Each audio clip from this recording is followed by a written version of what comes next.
कल हमने और आपने प्रभु श्री राम और माँ जानकी के मंगलमय विवाह की कथा को गाया, श्रवण किया।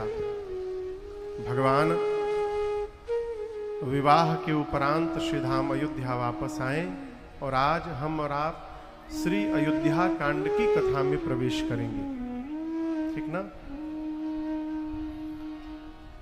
संत महापुरुष, विद्वतजन,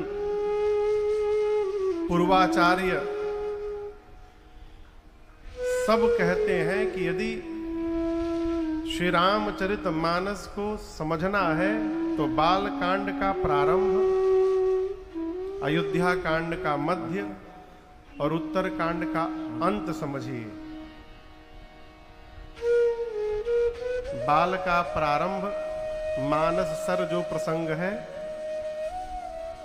अयोध्या कांड का मध्य भरत भैया का जो चरित्र है और उत्तर कांड का अंत श्री कागभूषुंडी और गरुण जी का जो संवाद है, ये मानस का सार तत्व है। अभी 2 दिन पहले कुछ लोग मिलने के लिए आए थे, तो मैंने पूछा, सहज पूछा कि सुंदर कांड ही क्यों लोग पढ़ते हैं केवल। सब लोग अपनी अपनी मति से बहुत तरह की बातें बताएं। कई लोग बोले महाराज सब सुंदर हो जाएगा इसलिए पढ़ते हैं, तो उसमें ये है उसमें वो है। मानस में सुंदर कांड एक ऐसा कांड है जिसमें कोई विश्राम स्थल नहीं है। न मास पारायण का विश्राम स्थल है, न नवाह पारायण का विश्राम स्थल है, और बाकी जितने कांड है सब में विश्राम मिल जाते हैं। सुंदर कांड में कोई विश्राम नहीं है, इसलिए लोग उसका निरंतर पाठ करते हैं, वर्षों से करते आ रहे हैं। लेकिन मैं आपसे निवेदन करूं, केवल सुंदर कांड पढ़ने से सब सुंदर नहीं होगा। राम जी के चरित्र को जीवन में उतारने से जीवन सुंदर होगा।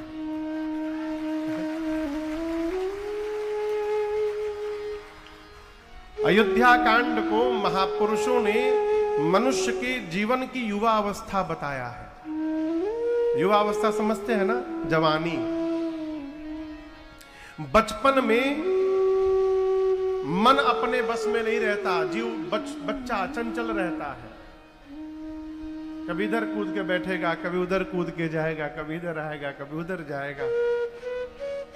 कब कब कब बचपन में। बुढ़ापे में शरीर अपने बस में नहीं रहता, चाह कर भी न भजन कर पाएंगे न पूजन कर पाएंगे। ले दे के का बचा हो, जवानी। इसी जवानी में जो करना है, बनना है, बिगड़ना है, अटकना है, भटकना है, पहुंचना है, जो कुछ भी होना है जवानी में होना है। और हमारे महाराज श्री कहते हैं, बेटा जिसने जवानी को साध लिया उसका बुढ़ापा अपने आप सिद्ध हो जाएगा, कुछ करने की आवश्यकता नहीं है। ये अयोध्या कांड युवा अवस्था की कांड की कथा है, कहो जवानी की कथा है। ऐसी क्या विशेषता है, तो आप अयोध्या कांड को ठीक से पढ़िएगा। आपको इसमें जितने पात्र हैं सभी पात्र तप में दिखाई पड़ेंगे। तप समझते हैं ना, का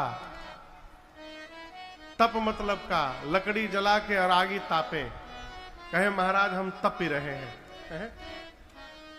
ये तपना नहीं है। जो मनुष्य आलस्य का त्याग करके जवानी में पुरुषार्थ में लगा हुआ है वो तप रहा है।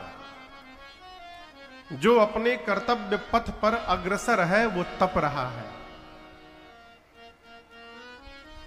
ये जवानी की तपस्या है। बचपन में बच्चा यदि अपने मन की चंचलता को शांत करके एक स्थान पर बैठा हुआ है तो वो तप रहा है। और बुढ़ापे में, बोलूं, बूढ़े लोग बुरा ना मानिएगा, बुढ़ापे में जो ऊर्जा है वो जिह्वा पे चली आती है। दिन भर बोलत हैं लोग। बुढ़ापे में जिसको मौन होने का ढंग आ गया वो तपस्या कर रहा है। और याद रखिएगा, जो बुढ़ापे में मौन होना सीख गया वो अपने बुढ़ापे को सुखी कर गया। बात थोड़ी कड़वी है, बुढ़ापे में सुखी होना है तो मौन होने का स्वभाव बनाइए। बहुत बोल लिए। अयोध्या कांड में ऐसा आपको कोई नहीं मिलेगा जो तप नहीं रहा है। राम जी, देखिए, राम जी को रावण को मारने के लिए बन जाने की आवश्यकता नहीं थी। भगवान अयोध्या में बैठे बैठे रावण को समाप्त कर सकते थे। भ्रिकुटी विलास सृष्टि लय होई। भ्रिकुटी है, ये क्या है? भ्रिकुटी कहते कहां है? भ्रिकुटी टेढ़ी वही है हो। राम जी अपनी भ्रिकुटी टेढ़ी मात्र कर ले तो पूरी सृष्टि समाप्त हो सकती है। तो उन राम जी को रावण को मारने के लिए लंका जाना पड़ेगा है? राम जी क्यों गए? देखिए, हमारे महाराज जी कहते, बाबू, पिता की सत्ता को संतान तभी संभाल सकता है जब संतान के जीवन में पिता के जीवन इतनी तपस्या होगी। संत बाबू, संतान जब तक तपेगी नहीं तब तक पिता की सत्ता संभाल नहीं सकती, वो सत्ता समाप्त हो जाएगी। सद्गुरु का तेज शिष्य तभी संभाल सकता है जब उसके जीवन में तपश्चर्या होगी। तप आधार सब सृष्टि भवानी। श्वेत वस्त्र धारण किए विप्रदेव ने मां पार्वती को स्वप्न में उपदेश किया, हे पार्वती जी, पूरा सृष्टि तपस्या के आधार पर स्थिर है। बिना तपे जीवन में कुछ मिलने वाला नहीं है। और आगे की बात, यदि बिना तपे मिल भी जाएगा तो याद रखिएगा वो टिकने वाला नहीं है। जैसे आएगा वैसे चला भी जाएगा। इसलिए विवेकी पुरुष को ये बात सदैव ध्यान में रखना चाहिए, आराम से जो मिल रहा है वो आराम से चला जाएगा, वो आपके पास रुकने वाला नहीं है। और आगे की एक और बात निवेदन करूं, बिना अपने पसीने की कमाई से जीवन में कभी सुख प्राप्त होने वाला नहीं। बिना कुछ किए रुपया मिल रहा हो ना, प्रणाम करिए। या था, बिना कुछ किए रुपया यदि मिल रहा हो प्रणाम करिए। क्यों? रुपया नहीं है, विपत्ति है। 2000 भुवनेश्वर कब कथा किए थे हम लोग? 13 में। 2013 में हम लोग भुवनेश्वर उड़ीसा में कथा गाने गए। एक माई कथा कराई थी, शकुंतला माई। वहां एक कथा में एक बूढ़े बाबूजी आते थे। अवस्था थी लगभग उनकी 75-80 वर्ष के आसपास की अवस्था। उनको 2 साल पहले ब्रेन हेमरेज हो गया था। बाबूजी आए, कथा में एक दिन बोले, महाराज हम आपको कहीं ले चलना चाहते हैं। हमने कहा चलिए बाबूजी। उस समय कोई पूछता ही नहीं था हम लोग को, जो बुलावे चलिए, चल रहे हैं। चले गए उनके साथ। तो भुवनेश्वर बीच शहर में उन्होंने 5 मंजिला एक वृद्धाश्रम बनाया था। विशाल निर्माण, 5 मंजिला वृद्धाश्रम पूरा घुमाए। उसमें राम जी का स्वरूप की स्थापना भी की गई थी। नीचे सत्संग हॉल था, ऊपर कमरे थे, पूरी व्यवस्था। कोई था नहीं उसके अंदर। हमने बाबूजी यहां लाने का हेतु क्या है? बोले महाराज इसको मैं बनाया वृद्धाश्रम, लेकिन क्या करूं, 2 साल पहले मुझे ब्रेन हेमरेज हो गया। अब मेरी मति बिगड़ गई है, याददाश्त ठीक नहीं है, शरीर का कोई भरोसा नहीं है, क्या होगा नहीं होगा। फिर मैंने पूछा मुझे यहां क्यों ले आए?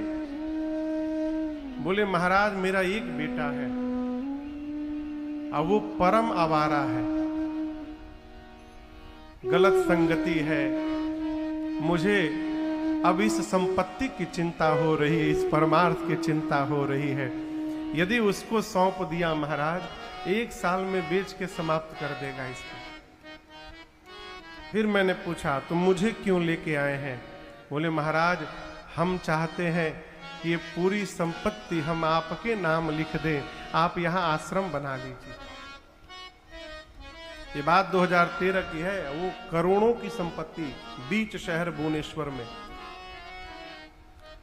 अब मैं तो स्तब्ध रह गया, मैं इसकी कल्पना भी नहीं किया था कभी।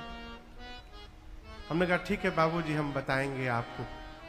बोले बताएंगे नहीं बाबूजी, आपको रजिस्ट्री का भी खर्च नहीं देना है, वो भी मैं लगाऊंगा।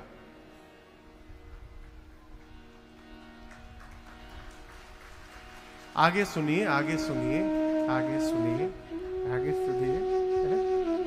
आप लोग थे ना? अब उसके बाद वो रोज कथा में आवे तो आके बैठ जाए कमरे में, कहे महाराज हाँ कह दीजिए ना। मैं कहता था एक बार अपने गुरु जी से हमको पूछ लेने दीजिए। मैं कथा करके वापस कलकत्ता गया और उनको फोन किया, बाबूजी वो आपकी संपत्ति आपकी तपस्या से बनी है, मेरी पात्रता नहीं है उसको स्वीकार करने की। आप जब तक संभाल रहे संभालिए, नहीं तो बहुत सारी संस्थाएं हैं, लायंस क्लब है, उनको बुला करके आप हैंड ओवर करिए। वो जब तक आप नहीं रहेंगे, चले भी जाएंगे, जब तक वो संस्था रहेगी परमार्थ का कार्य होता रहेगा। हमको क्षमा करिए, हम नहीं ले सकते। मना कर दिए। इस बात को हमेशा याद रखिएगा। आराम से जो संपत्ति मिल रही है वो संपत्ति नहीं है, वो विपत्ति है। जितना हो सके उससे दूर रहने का स्वभाव बनाइए। अयोध्या कांड के प्रारंभ में पूज्यपाद गोस्वामी तुलसीदास जी महाराज ने भूत भावन भगवान शिव को वंदन किया है। 3 श्लोक लिखे। पहले श्लोक में भगवान शंकर यशांके च विभाति भूधर सुता देवापगा मस्तके भाले बाल विधुर गले च गरलम यस्योरसी व्यालरा सोयम भूत विभूषण सुरवरः सर्वाधिपः सर्वदा सर्वः सर्वगतः शिवः शशिनिभः श्री शंकरः पातु माम्। अब यहाँ एक प्रश्न, सहज प्रश्न जीव पूछता है कि महाराज अयोध्या कांड के प्रारंभ में कथा चल रही है राम जी की, तो शंकर जी का वंदन क्यों किया? तो यहां दर्शन करिए, भगवान शंकर की वंदना करके कहते हैं गोस्वामी तुलसीदास जी की, जो भगवान शंकर जिनके वामांग में मां पार्वती विराजमान है, सिर पर देव नदी मां गंगा है, ललाट पर चंद्रमा है, गले में हलाहल विष है, बासुकी सर्प का यज्ञोपवीत बना है, जो भगवान शंकर सर्वत्र हैं, सर्वज्ञ हैं, सबके स्वामी हैं, उन भगवान शंकर को मैं वंदन करता हूं। क्यों? जिसके बारे में हम चिंतन करते हैं उसका स्वभाव हमारे जीवन में दिखाई देने लगता है। भगवान शंकर की सबसे बड़ी विशेषता मैं आपको बताऊं, जितने झंझट में बाबा रहते हैं आप कल्पना नहीं कर सकते। कई जीव आपको मिलेंगे, कथा चल रही है, चलो एक दिन, बोले कथा सुनने का टाइम है, इतना खोखट है मेरे पास, कथा नहीं सुन सकता। खोखट, जितना खोखट बाबा के पास है आप सोच नहीं सकते हैं। इतने झंझट में बाबा रहते हैं। क्या झंझट है महाराज? भगवान शंकर के गले में सांप है और कार्तिकेय जी मोर पर चलते हैं। आप बताइए, एक ही साथ मोर और सांप दोनों रह रहे हैं, ये झंझट नहीं है तो और क्या है? सांप को मोर से बचा के रखना है। गणपति भगवान मूसक पर चलते हैं, सांप और चूहा एक साथ रह रहे हैं और दोनों को बचा के रखना है, ये झंझट नहीं है का? है? बाबा चलते हैं नंदी पर, अब मेरी मैया चलती है सिंह पर। सिंह और नंदी एक साथ पार्किंग में खड़े हैं दोनों कैलाश के। ये झंझट है कि नहीं है? लेकिन इतने झंझट में भी बाबा आनंद में रहते हैं। ये कौन सा भजन है कि आप अकेले भज रहे हैं? भजन का अर्थ ये है कि आपके भजन को देखकर आपका परिवार भी आपके साथ भजन करने लगे। ये भजन की सार्थकता है। अकेले अकेले कौन भजन करता है? वो हम धर्मशील हैं ये बड़ी बात नहीं है, हमको देखकर समाज धर्मशील होने लगे ये बहुत बड़ी बात है, और ये आचरण है। बाबा पूरे परिवार के साथ भजन करते हैं, उमा सहित जेहि जपत पुरारी। और ये राम जी का भजन जो है, देखिए जहां भजन प्रवेश कर जाएगा वहां से धीरे धीरे विरोध समाप्त हो जाएगा। ये विरोध ही जीवन के उत्थान में अवरोध बन के खड़ा है। जहां विरोध है वहीं अवरोध है, और जहां से विरोध समाप्त हो गया वहां से सारा अवरोध समाप्त हो गया। इसलिए गोस्वामी तुलसीदास जी महाराज ने पहले श्लोक में भगवान शिव को वंदन किया, दूसरे श्लोक में राम जी के मुख को वंदन करते हैं। प्रसन्नताम या नगता विषेकतः तथा न ममले वनवास दुःखतः मुखाम्बुजश्री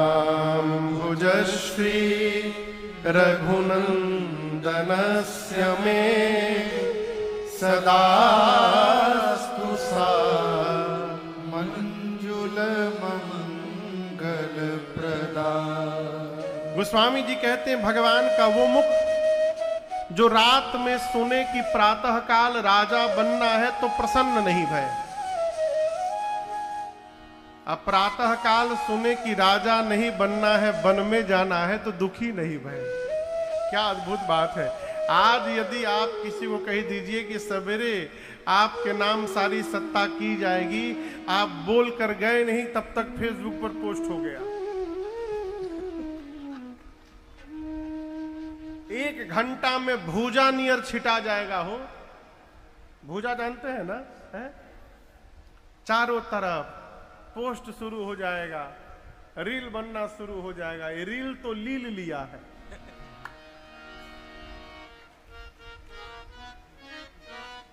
दया आती है देख देख के, है? कोई हो तो बुरा न मानिएगा।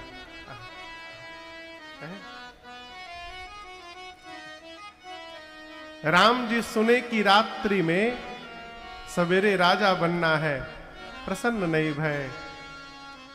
सवेरे सुने वन में जाना है, दुखी नहीं भय। यही जीवन है।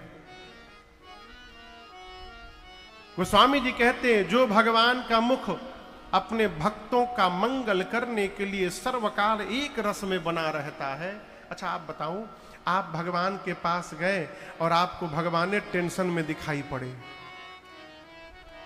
प्रैक्टिकल बात कह रहा हूं। छोटा बच्चा पिता से तभी मांगता है जब वो अपने पिता को प्रसन्न मुद्रा में देखता है?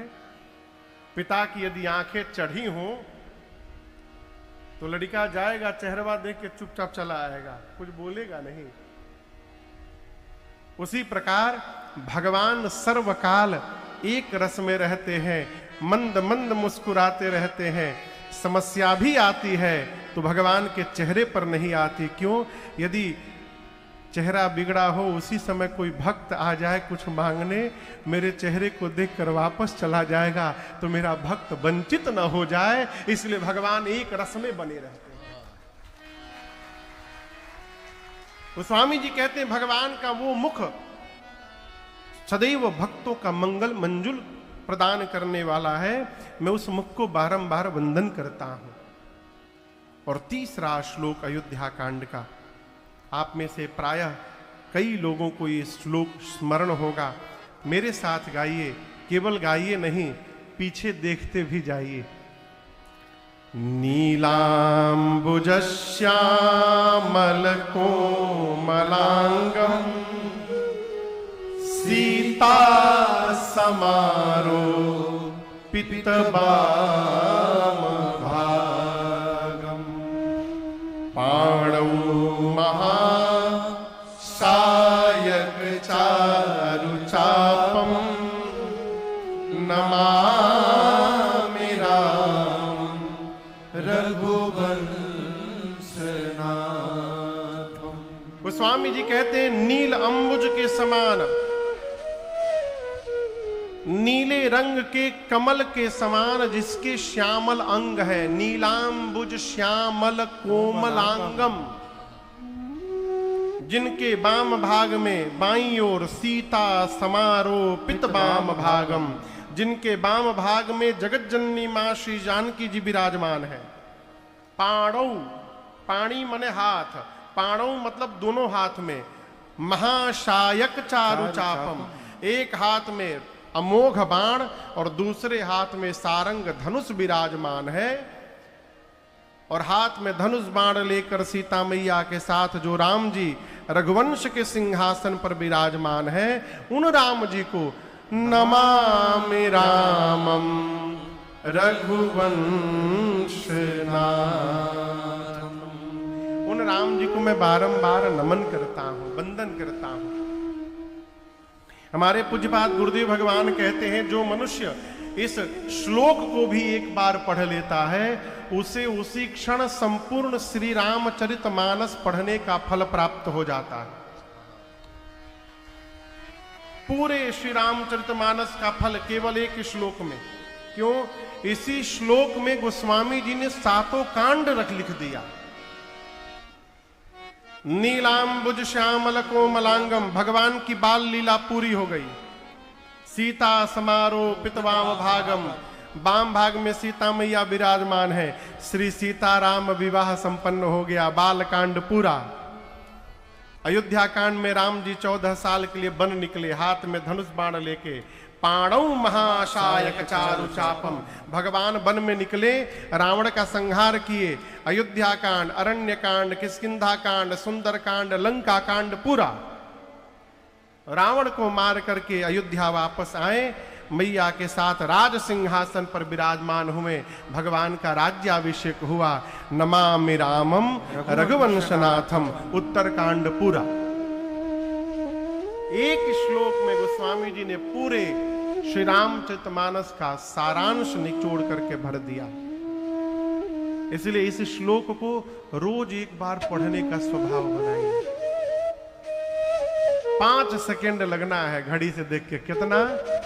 5 सेकेंड। आदमी कहत का महाराज टाइम नहीं है। हम लोग एक बार खंडवा कथा गाने गए, खंडवा 2018 में, फरवरी के महीने में, 18 में। तो वहां जो सामान्यतः ये जो मंच है, मंच का जो ऊंचाई है, ये निश्चित है, इससे थोड़े छोटा हो जाए, इससे ऊपर नहीं हो सकता। वहां पर जो मंच बनाए थे पंडाल वाले भैया, वो 5 फुट लंबा मंच बना दिए थे, ऊपर से व्यासपीठ भी ऊंचा। अब हम जब जाके पहले दिन बैठे तो हमारे सामने पंडाल का सब पंखा दिखाई पड़े हमको, पंखा, श्रोता ऐसे दिखाई पड़े नीचे। अच्छा, मेरा स्वभाव नहीं, हमको सामने श्रोता चाहिए, आंख से आंख मिलनी चाहिए, तब रिदम बनता है कथा का। पहाड़ पे बैठ के नहीं बोल सकते हम। अब हम तो डिस्टर्ब, बंगाली दादा के भाषा में कहे तो डिस्टर्ब हो गए हम। एक बंगाली दादा थे, वो कहते थे महाराज हम डिस्टर्ब हो गए हैं। तो पहले दिन की कथा के बाद पंडाल वाले से विनय बोले कि भैया चलो मंच नीचे करना। मंच, मेरे पास मरने का भी टाइम नहीं है। क्या बोले? मरने का भी टाइम नहीं है। आके हमसे बोले, हम बोले यही तो उसका भ्रम है, मरने का जब टाइम आएगा तो सब टाइम निकल जाएगा। फिर टाइम है,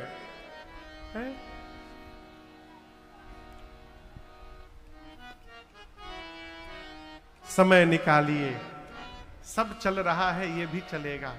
एक बात ठीक से समझिए, पुनः आपसे निवेदन कर रहा हूं, परमार्थ करने के लिए, सत्कर्म करने के लिए, भजन करने के लिए, तीर्थाटन करने के लिए जो मनुष्य सोच रहा है कि रिटायरमेंट के बाद बुढ़ापे में यही करता रहूंगा, वो अपने को ठग रहा है, ठग रहा है। हो रिटायरमेंट के बाद इतनी बीमारी हो जाएगी कि सुबह से लेकर रात तक घड़ी की सुई मिलाकर टेबलेट खाते में बीत जाएगा। आंख की रोशनी चली जाएगी, भगवान के मंदिर में भी जाके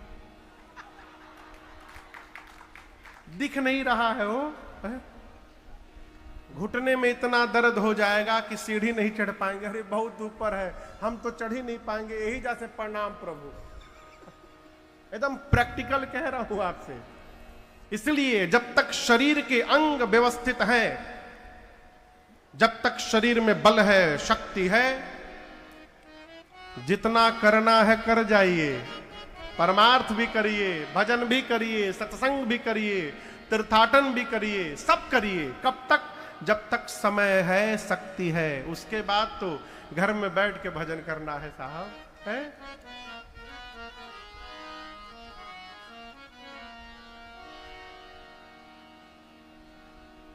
गोस्वामी जी ने 3 श्लोक लिखे और उसके बाद पहला दोहा लिखा अयोध्या कांड का। ये दोहा आप सबको स्मरण है, छोटे छोटे बच्चों को भी याद है, इसलिए जितने छोटे छोटे बच्चे हैं सब गाएंगे साथ में। ये सबको याद है ये दोहा, अयोध्या कांड का पहला दोहा। श्री गुरु चरण सरोज रज, निज मन मुकुर सुधार, बरनौ रघुबर बिमल जसु, जो दायक फल चार। अब कई लोग सोचेंगे महाराज ये तो हम हनुमान चालीसा में सुने थे इसको, कई लोग हनुमान कहते हैं। ये श्री हनुमान चालीसा जी का दोहा ठीक है, उसमें लिखा है, लेकिन वहां का है नहीं। ये अयोध्या कांड का पहला दोहा है, यहां से उठा करके वहां रख दिया गया है इसको। गोस्वामी तुलसीदास जी महाराज अयोध्या कांड की कथा लिखने से पहले अपने मन रूपी दर्पण को निर्मल करते हैं। क्यों? मन जब तक निर्मल नहीं होगा तब तक भगवान की कथा न समझ में आएगी, न भगवान की लीला दिखाई पड़ेगी। ये मन कैसे निर्मल होगा? गुरु चरण की कृपा से, गुरुदेव भगवान की कृपा से, सदगुरु की कृपा से मन होगा निर्मल। ऐसे भगवान की कृपा से, अपने कृपा से होने वाला प्रयास से नहीं है। दुकान में टेबलेट यदि मिलित ना मन निर्मल करने का, तो सबसे अधिक वही टेबलेट बिकाता, लेकिन कोनो टेबलेटे नहीं बना जो मन को निर्मल कर दे। प्रातः स्मरणीय पूज्य स्वामी राजेश्वरानंद सरस्वती जी महाराज कहते थे, क्या कहते थे?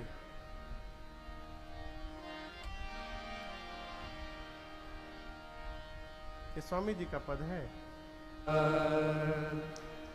मानसिक शरणागति हो भगवान की,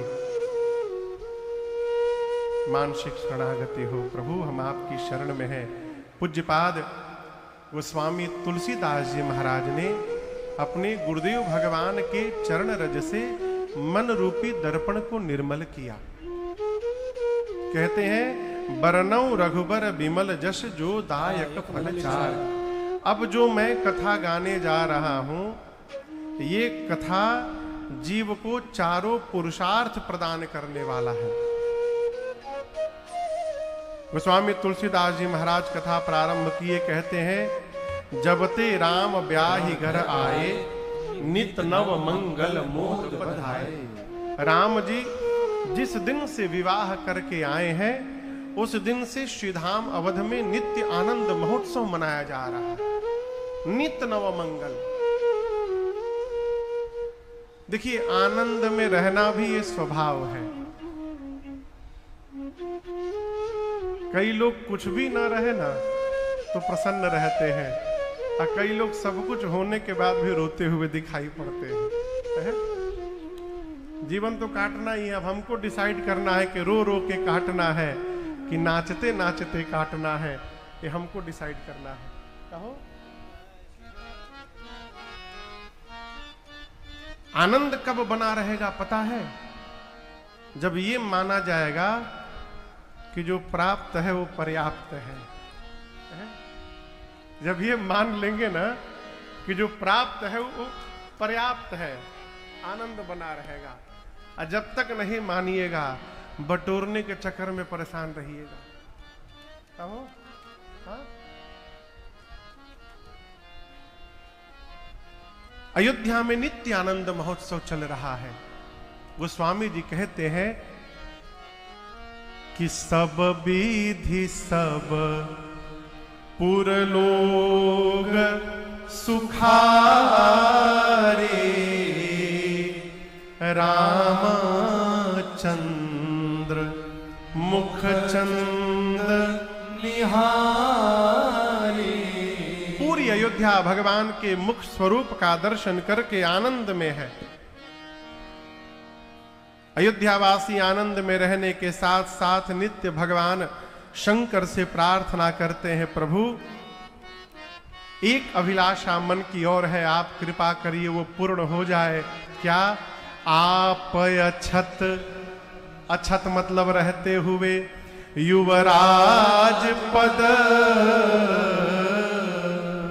राम ही देऊ नरेश। महाराज अपने जीते जी राम जी को युवराज पद पर आसीन कर दे, ऐसी कृपा करिए भगवान शंकर। और आपसे कहूं कि अयोध्या की प्रजा के मन का ये भाव श्री चक्रवर्ती जी तक पहुंचा। यदि आप सच्चे हृदय से कुछ सोचिए ना, तो श्रेष्ठ तक पहुंचेगा ही पहुंचेगा है। भगवान बहरे नहीं है हो, वो तो चींटी के पग घुंघरू बाजे सो भी साहब सुनता है। अयोध्या वासियों के मन के भाव को चक्रवर्ती जी समझे। कैसे? एक दिन सभा में बैठे थे, महाराज दशरथ को ऐसा लगा कि उनके सिर पे जो मुकुट है वो टेढ़ा हो गया है। तो मुकुट सीधा करने के लिए महाराज दर्पण लिए हाथ में, दर्पण लेके जैसे मुकुट सम किए, तब तक कान के पास ये जो कनपट्टी है ना, ये लंबा वाला, आजकल के हेयर स्टाइल में ना मिली, ये गायब हो गया है कनपट्टी। यहां दृष्टि गई और क्या देखे? श्रवण समीप, श्रवण मने कान, समीप मने कान के पास, यहां पर भय शीत के साथ समझ गए मनहु जरठ पन आसुपदेसा। समझते विलंब नहीं लगा। महाराज सोचने लगे, ये केस श्वेत होकर मुझे उपदेश कर रहे हैं। महाराज हम लोग अपना रंग बदलना प्रारंभ कर चुके हैं, आप अपना रंग कब बदलेंगे? समय आ गया है। राम को युवराज पद पर आसीन करिए और आनंद करिए। नृप युवराज राम कहूं देहु। यहां बहुत लोग बैठे हैं, एक प्रार्थना है मेरी, संतान जब योग्य दिखाई पड़े ना, संतान बड़ी हो जाए और योग्य हो जाए, तो जितना शीघ्र हो सके अपने जीवन का सारा दायित्व संतान को सौंप करके मुक्त हो जाया जाए।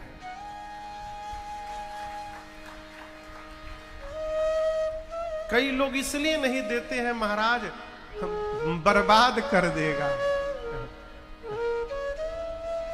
रात में आप सीताराम हो गए, बुरा न मानिएगा, कोई गारंटी है नहीं। यदि रात में आप सीताराम हो गए तो कल से कौन आबाद करेगा? वही करेगा, जो करना होगा करेगा।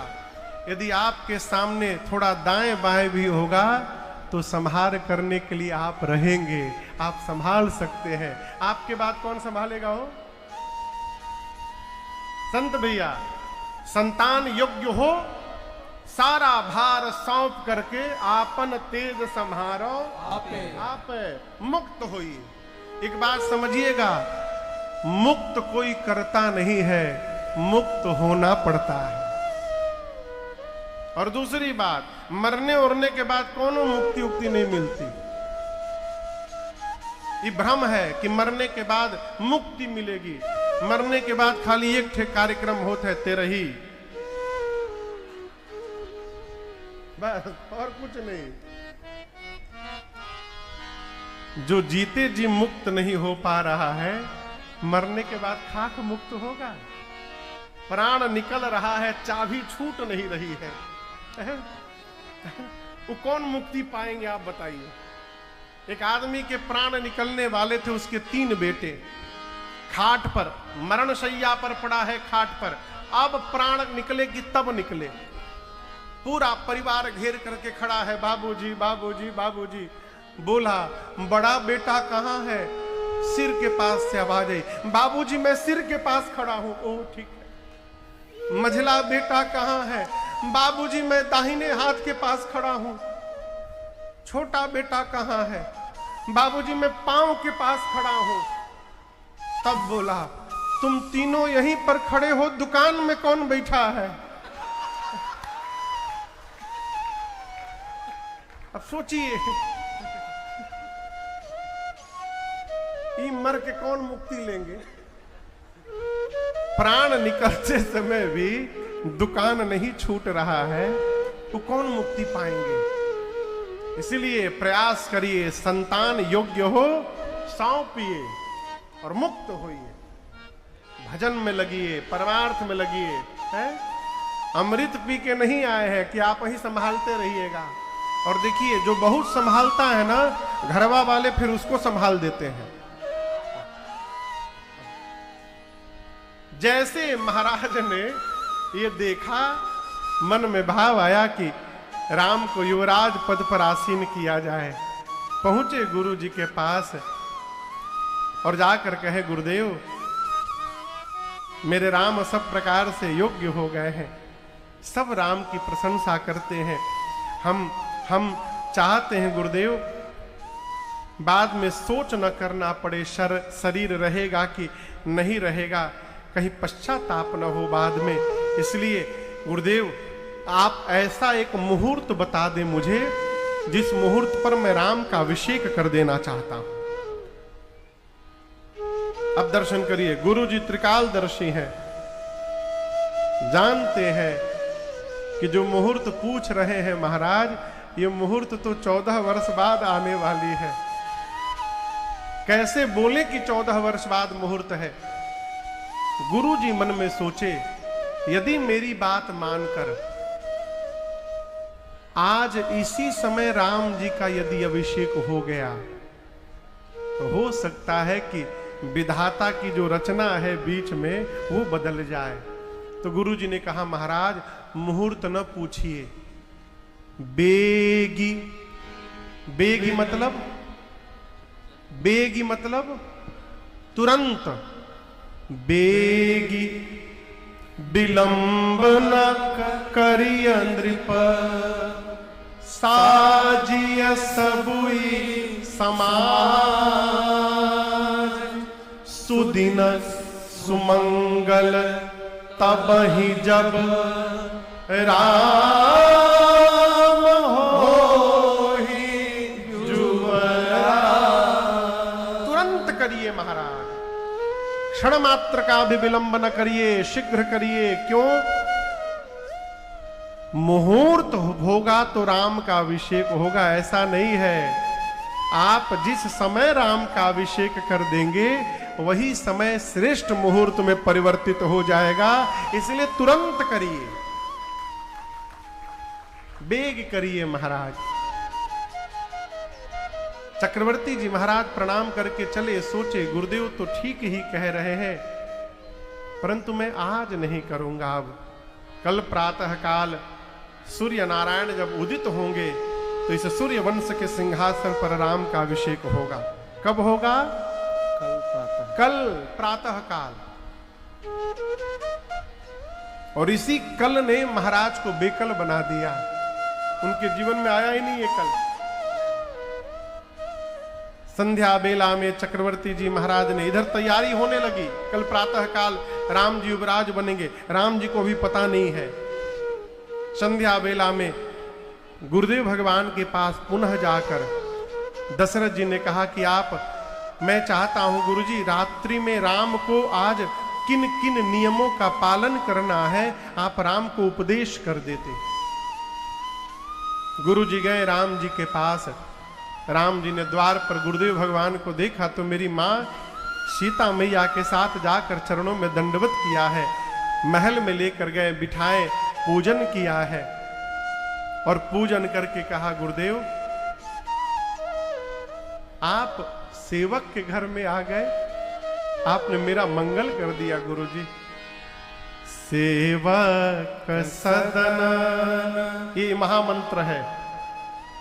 सेवक सदन, सदन मने, सदन मने घर। सेवक सदन स्वामी आगमन, यही मंगल मूल अमंगल अप्रभुता तजी प्रभु कीन सने हो भयऊ पुनीत आज यह गे हो। राम जी बोले गुरुजी सेवक के घर में अचानक स्वामी उपस्थित हो जाए, यही सेवक के जीवन के सबसे बड़ा मंगल होता है? लेकिन प्रभु आपने आने का कष्ट क्यों किया? आज्ञा देकर राम को बुलाए होते आप। कहिए क्या आज्ञा है मेरे लिए? गुरुदेव ने कहा राम आज रात्रि में आप भूमि पर शयन करेंगे, आज रात्रि में आप पय आहार करेंगे। जो जो नियम थे गुरु जी ने बताए। राम जी ने पूछा कोई विशेष कारण गुरुदेव? गुरु जी कहे राम यदि आज की रात्रि को ब्रह्मा जी ठीक से निकाल दिए तो कल प्रातः काल आपके पिताजी आपको युवराज बनाने वाले हैं। अब यहां एक विशेष बात आपसे निवेदन करूं, गुरु जी सीधा बोल सकते थे कि कल प्रातः काल आपके पिताजी युवराज बनाएंगे, ये पालन करिए। ये बोलने की क्या आवश्यकता थी? यदि ब्रह्मा जी ठीक से निकाल दिए तो। ये दो तीन शब्द इतने खतरनाक है ना, जैसे किसी को आप कहिए आप बड़े धर्मात्मा हैं, आप महान हैं, आप साधु हैं, आप दयालु हैं, आप ये हैं, आप वो हैं, सब कहने के बाद कहिए लेकिन क्या हुआ? एक लेकिन शब्द लगने से पहले जो कहा है सब धुल के समाप्त हो गया। गुरु जी ने कहा यदि आप की रात्रि को ब्रह्मा जी ठीक से निकाल देंगे तब कल प्रातः काल आपके पिताजी युवराज बनाएंगे। गुरु जी ने इशारा कर दिया है राम आज की रात्रि ठीक से निकलने वाली नहीं है, इसलिए अब आप अपनी यात्रा की तैयारी में लग जाइए। राम जी ने देवताओं को बुलाया और बुलाकर कहा बैठे रहोगे, कल प्रातः काल युवराज बन गया तो फिर हो गया तुम्हारा कार्य। कुछ करिए कि मैं रात्रि में बीतने के बाद प्रातः काल वन में जाऊं यहां से। इधर पूरी अयोध्या सजाई जा रही है दुल्हन की भांति। देवता सरस्वती मैया के पास गए, जाकर बोले मां आप जाइए अयोध्या में विघ्न करिए। सरस्वती मैया बोली देवता हैं आप, इतने ऊंचे आसन पर विराजमान हैं और इतने ऊंचे आसन पर बैठकर इतनी छोटी सोच रखते हैं। ऊंच निवास नीच करतूती, देख ही न जाई पराई विभूति। दूसरे का ऐश्वर्य पचा नहीं पा रहे हैं आप लोग। देवता बोले सरस्वती मैया से मां हम नहीं बोल रहे हैं, ये राम जी की इच्छा है, आपको कोई बुरा नहीं बोलेगा। मन मार कर मां सरस्वती आई, पूरी अयोध्या में घूमी, किसकी मति पलटी जाए, किसकी मति पलट दी जाए, कोई नहीं मिला अयोध्या में। घूमते घूमते थक गईं, अब वापस लौट रही थी, तब तक एक के ऊपर दृष्टि चली गई। अब पता है वो कौन थी? नाम मंथरा मंदमती चेरी कैकई के अजस पिटारी ताही करी गई गिरामती। मंथरा की मती को सरस्वती मैया पलट के चली गई। कहाँ चली गई? अपने लोग। मंथरा अयोध्या का श्रृंगार देखकर कांप गई है। पहुंची मेरी मां कैकई के पास। आपको बात बताऊं, एक बोलूं, तीनों माताओं में राम जी को सबसे अधिक कोई प्रेम करता था तो कैकई मैया थी। सबसे अधिक प्रेम। कहो, कौशल्या मैया राम जी को प्रेम करती हैं, लेकिन कौशल्या मैया राम जी से भी अधिक प्रेम भरत भैया को करती है? कैकई मैया के पास मंथरा गई और जाकर कोने में चुपचाप चेहरा उतार करके बैठ गई। और मां कैकई की बड़ी प्रिय सेविका थी मंथरा। अब आपका कोई प्रिय चेहरा उतार करके बैठ जाए तो आप पूछेंगे ना, भाई क्या बात है? कैकई मैया ने पूछा, क्या बात है मंथरा? लक्ष्मण ने कुछ बोल दिया क्या तुमको? इस पर भी मंथरा कुछ नहीं बोली। जब इतना बोलने के बाद मंथरा नहीं बोली तो मां कैकई डर गई और उठकर जाकर मंथरा के पास बैठकर बोली, मंथरा चुप मत रहो, सही सही बताओ, कुशल राम महिपाल। क्या पूछा? अपने पति का कुशलता नहीं पूछा, अपने पुत्र भरत की कुशलता नहीं पूछी, सबसे पहले राम की कुशलता पूछी। मंथरा तू मौन बैठी है, मेरा राम कुशल है ना? महाराज कुशल है ना? भरत शत्रुघ्न कुशल है ना? तू मौन क्यों है मंथरा? अब मंथरा मुख खोली, बोली, कैकई जी, आज अयोध्या में राम को छोड़कर दूसरा कौन कुशल है? आप तो दिन भर आनंद में रहती हैं, सोती रहती हैं, अपने पति महाराज को आप अपने बस में जानती हैं, लेकिन आपको पता नहीं है आपके पीछे कैसा षड्यंत्र रचा जा रहा है। आपने महाराज का कपट पहचाना नहीं। कल राम सवेरे प्रातः काल युवराज बनने वाले हैं। जैसे मंथरा ने ये बात कहा, मां कैकई ने खींच के मारा एक चाट, मंथरा के गाल पर गिर पड़ी नीचे। मैया ने कहा, घर फोड़ी तेरी जिह्वा निकाल लूंगी मैं। तेरी हिम्मत कैसे हुई? तूने मेरे सौभाग्य पर लांछन लगा दिया। मंथरा, अब मां को, मंथरा रोने लगी तो मां को दया आ गई, जा करके उठा करके बिठाई। बोली, मंथरा तू कह रही है कि कल मेरा राम युवराज बनने वाला है, तो मैं एक बात कहना चाहती हूं, यदि ये बात तुम्हारी सत्य है मंथरा, तो सत्य मानना, कल का दिन ही कैकई के जीवन का सबसे सुंदर दिन होने वाला है। मेरा राम युवराज बनेगा।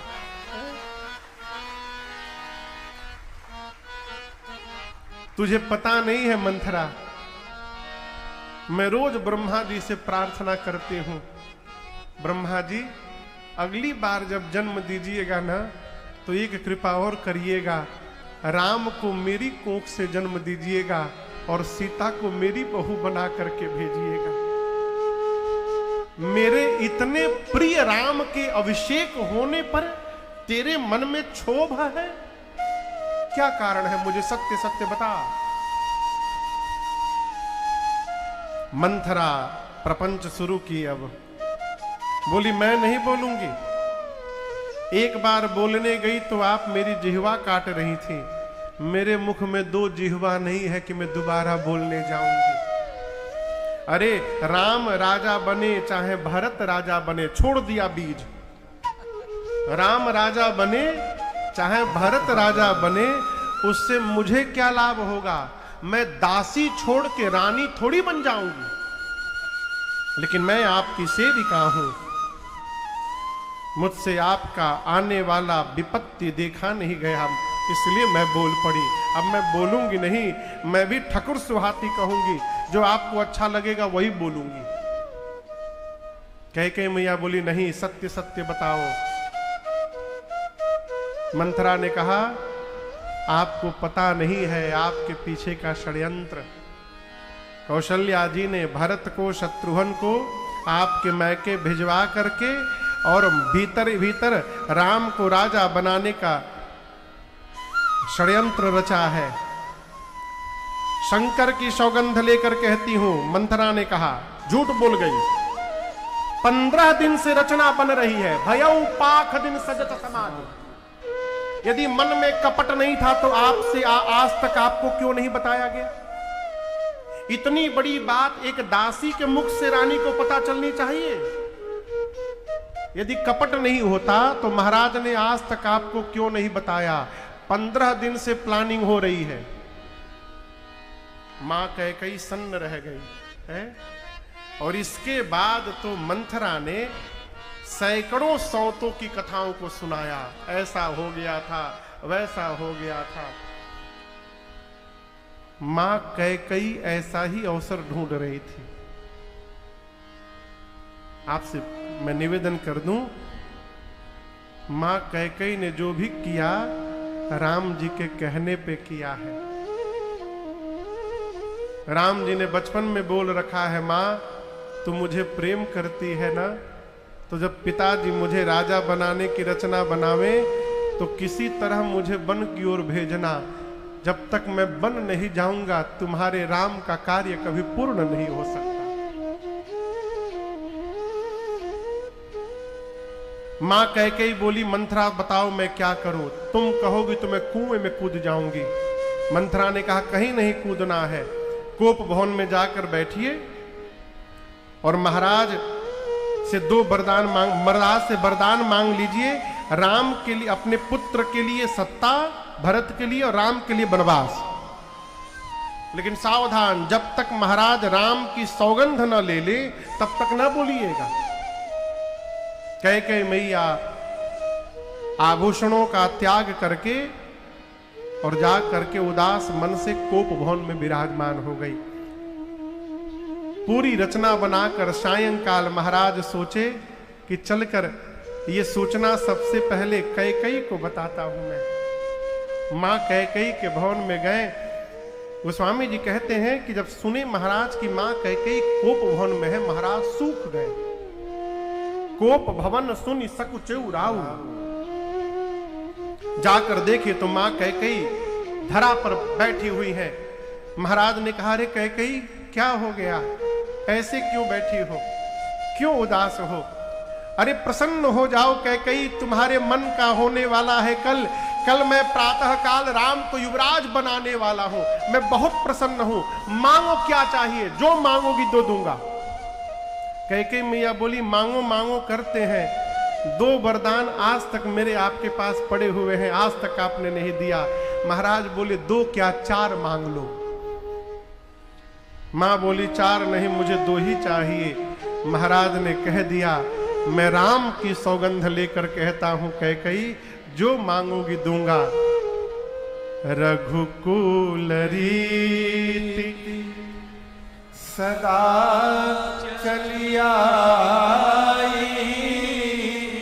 प्राण जाई बरु बचन न जाई।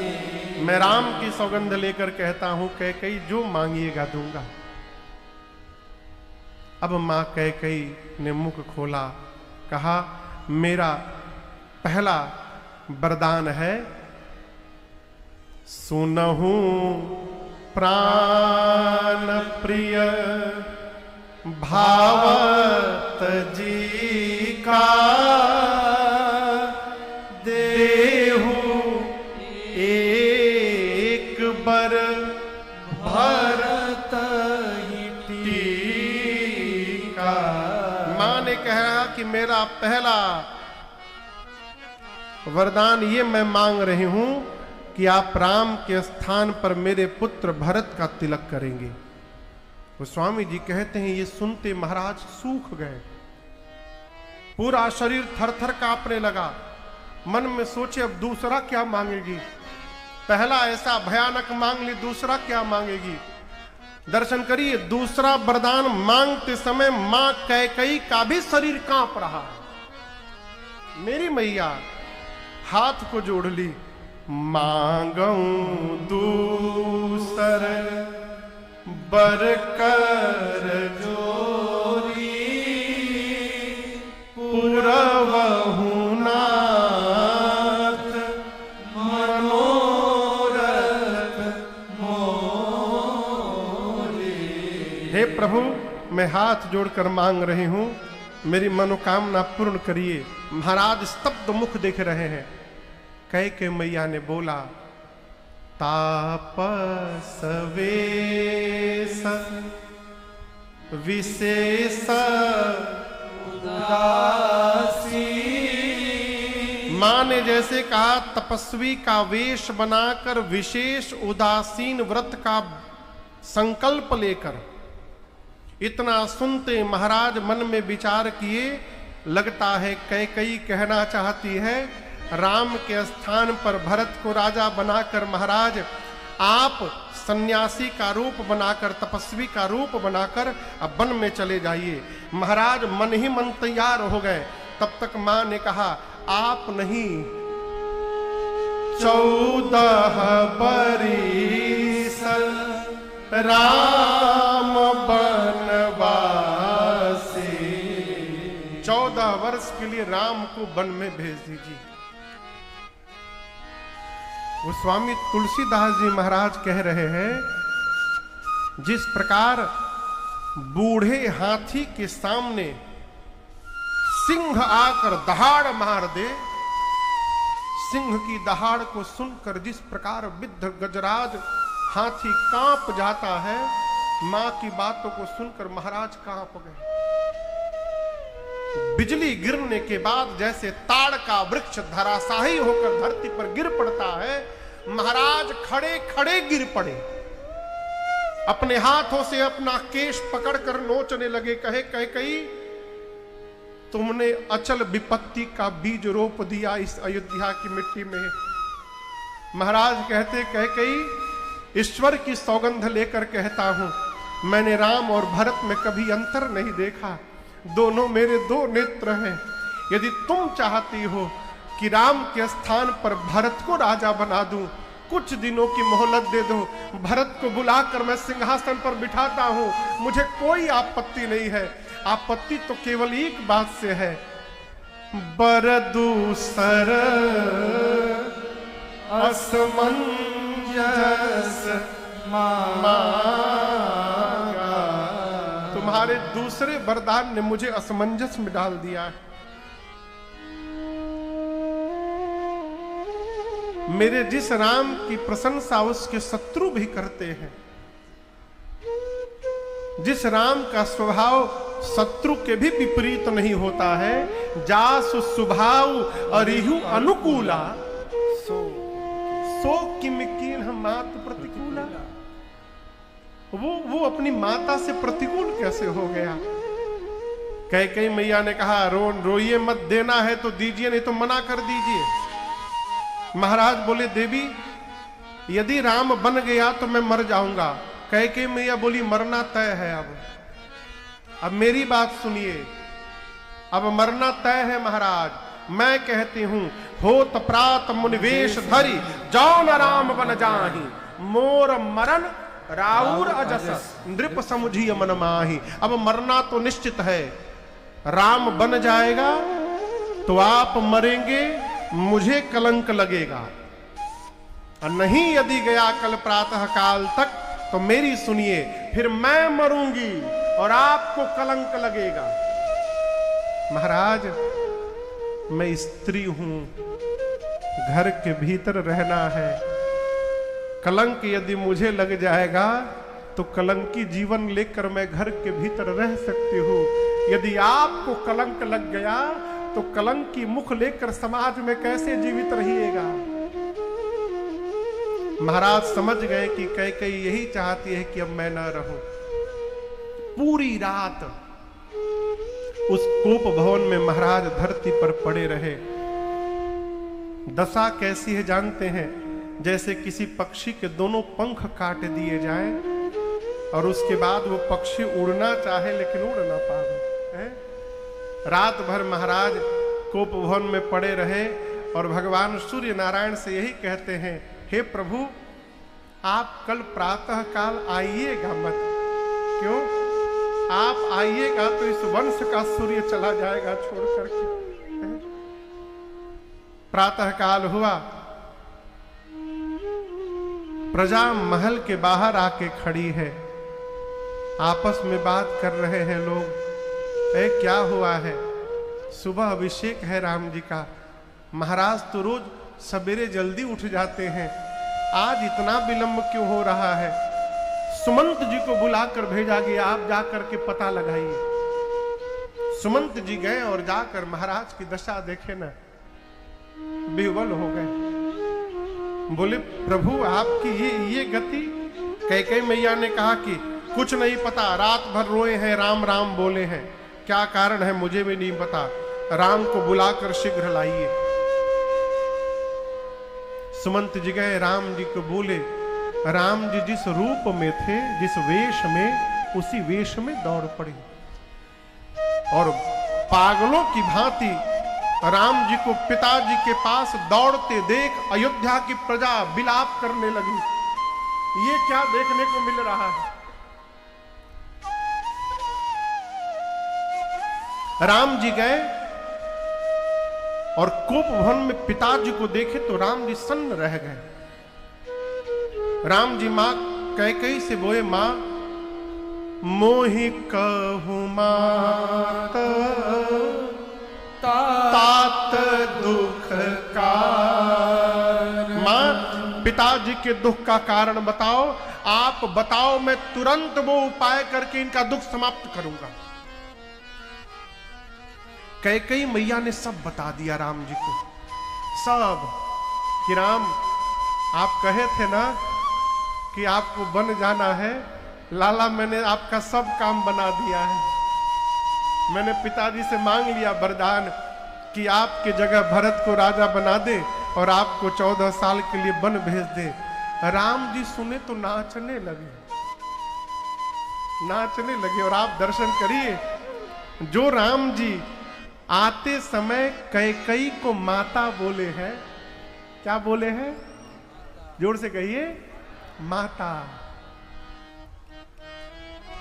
माता किसी को भी बोला जा सकता है, किसी भी पराई स्त्री को, लेकिन जननी सबको नहीं बोला जा सकता।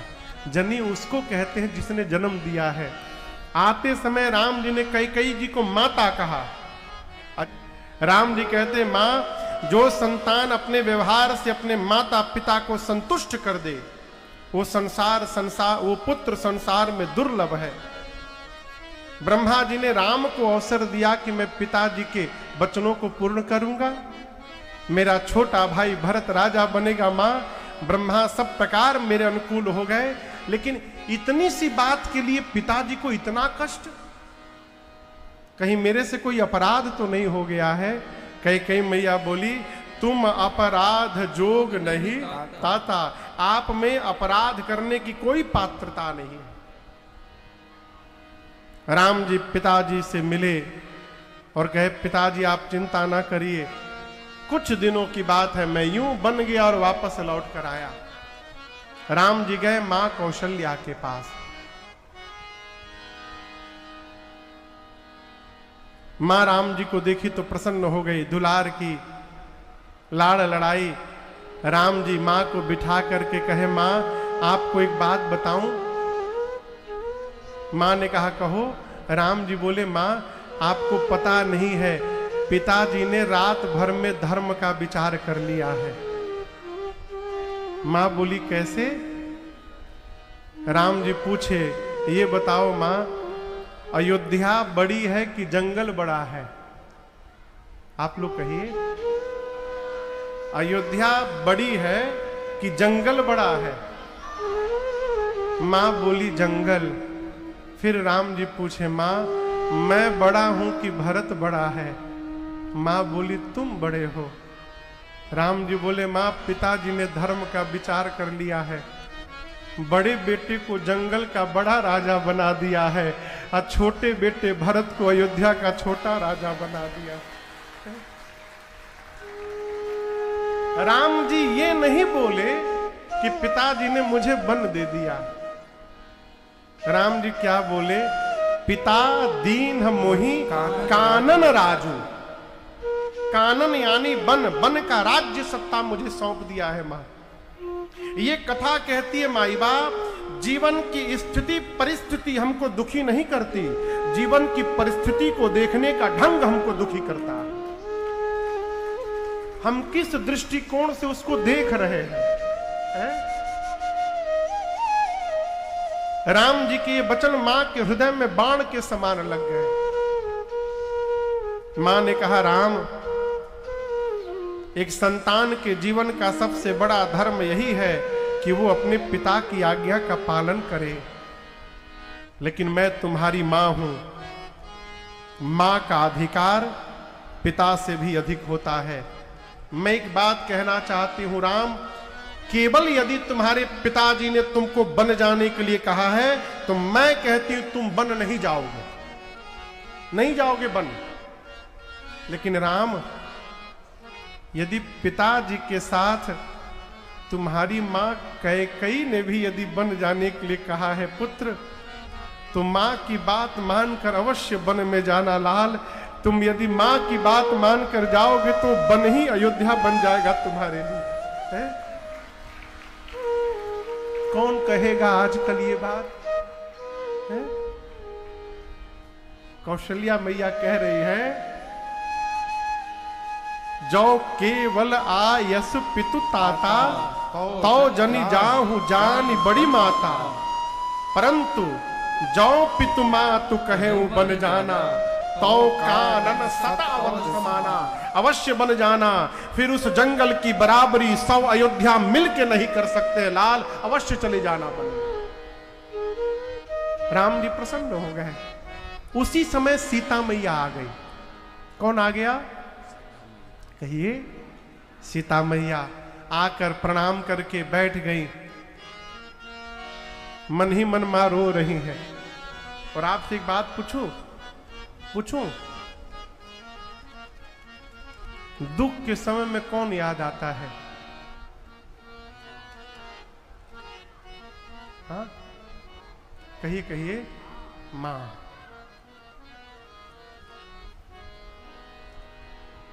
ऐसे कभी याद ना आवे,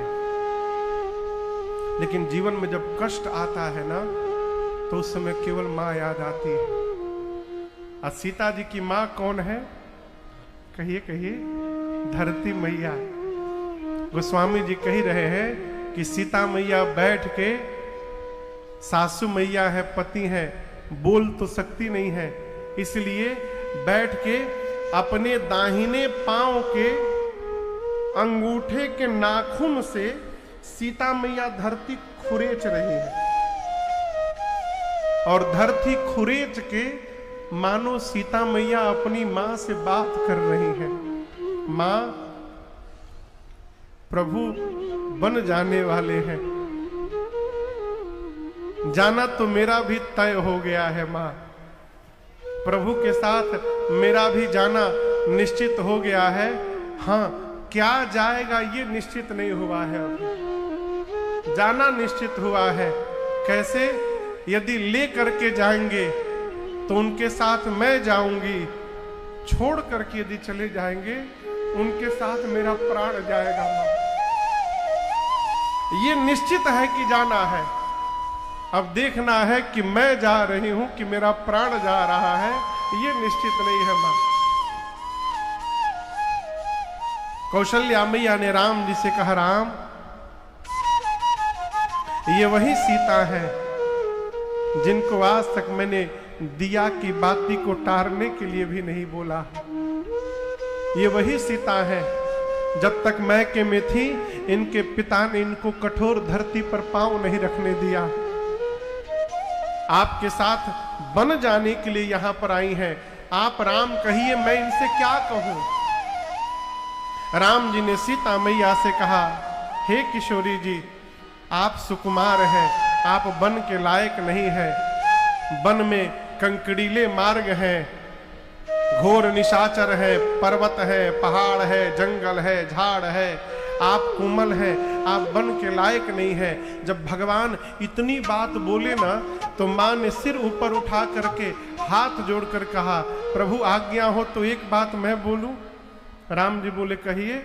मां ने एक ही वाक्य कहा, मैं सुकुमार हूं, क्या आप वन के लायक हैं प्रभु?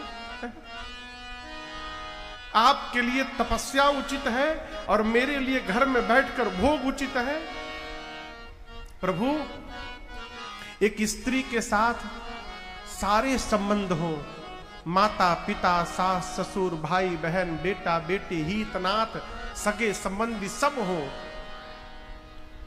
केवल उसका पति यदि साथ में न हो न प्रभु, फिर सबका होना न होने के बराबर होता है। जिस प्रकार जल के बिना नदी का कोई अर्थ नहीं, प्राण के बिना शरीर का कोई मोल नहीं नाथ, उसी प्रकार राम के बिना सीता का कोई अर्थ नहीं होता। आपके साथ वन में रहूंगी तो लगेगा कि महल में विराजमान हूं, आपके बिना महल वन से भी अधिक भयानक लगेगा नाथ। जैसे मां ने ये बात कही, भगवान ने तुरंत साथ में चलने की अनुमति प्रदान कर दी।